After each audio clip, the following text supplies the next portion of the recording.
As you gently close your eyes tonight, you're about to uncover an ancient secret, a secret that has helped Zen masters remain calm and centered through the most turbulent moments of life. What you're about to experience isn't just a meditation, it's a journey through forgotten stories, each holding a quiet key to inner stillness and restful sleep. These stories have endured not because they entertain, but because they transform. They're medicine for the restless mind, whispered through generations to awaken a deeper peace within. Many who joined us in part 1 have already written to say it brought them the deepest, most healing sleep they've had in years. Tonight, we go even deeper.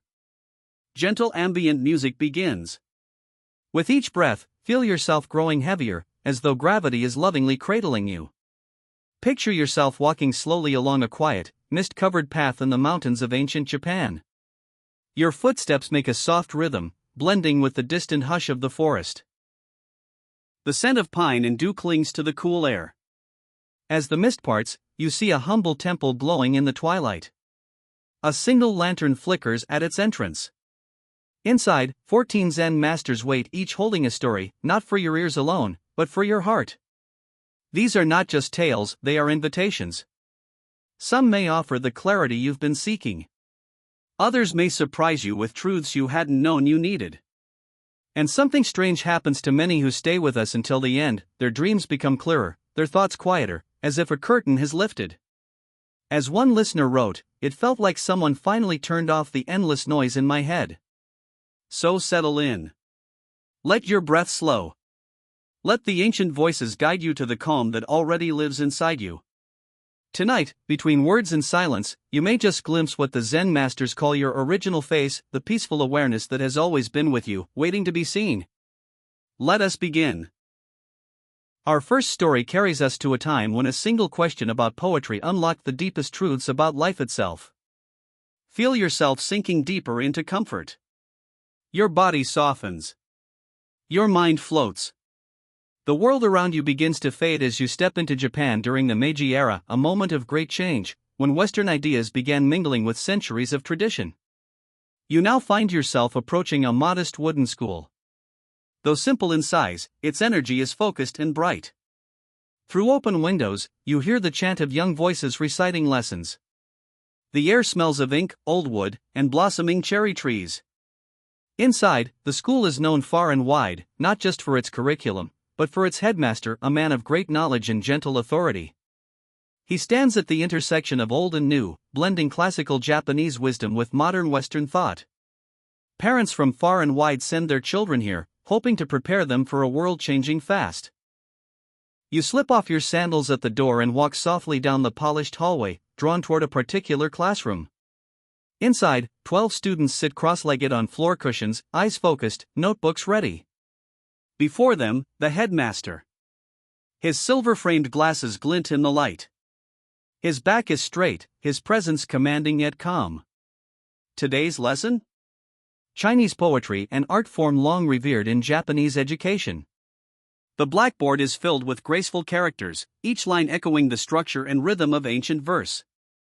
One young man, perhaps 16, raises his hand. He's clearly dedicated, perhaps even a perfectionist. His voice is steady but searching. "Sensei," he begins, "I understand the technical forms you've taught us. But I still don't feel I can write a truly good Chinese poem. Is there something more? Some secret to capturing its true spirit?" The room falls silent. Even the birds seem to still their song, as if waiting for the answer. The headmaster looks at the boy with quiet amusement, then says calmly, "To write a Chinese poem, first, drink a gallon of sake. Then lie in a field beneath the autumn sun." The students are stunned. Did their disciplined, brilliant teacher just recommend drinking and napping as the path to poetic greatness? The boy who asked the question looks especially puzzled. "But sensei, wouldn't that be improper? How can one maintain precision or focus if drunk or lying in the sun?" The master's lips curve into a smile. "The structure I teach you is like a cup," he says. "It gives the poem shape, but it's not the wine. True poetry comes when you stop trying so hard to write it. When the mind softens. When the world and the poet become one." He pauses, letting the silence do its work. When the cherry trees bloom in spring, do they follow instructions? When the moon rises over Fuji, does it consult a guidebook? No. And yet, their beauty is beyond words. They don't try. They simply are. And that's why we write about them. Realization begins to ripple across the students' faces. Discipline is essential, the master continues. But too much clinging to form creates lifeless verses. The greatest poets knew the rules so well, they could forget them. They drank deeply from the world, not just their thoughts about it. Their poetry came not from the mind alone, but from direct experience. Years later, that same earnest student, now a poet respected in both East and West, would say that moment changed everything for him. What seemed like foolish advice was, in fact, the deepest wisdom, that without spirit, technique is hollow. That it is only when we let go, even for a moment, that true creativity flows. Music softens, transitions. This story doesn't only speak to artists. It speaks to all of us. In spiritual life, in meditation, in everyday living, we're often taught forms, how to sit, how to breathe, what to focus on. And at first, they help. They steady the wandering mind.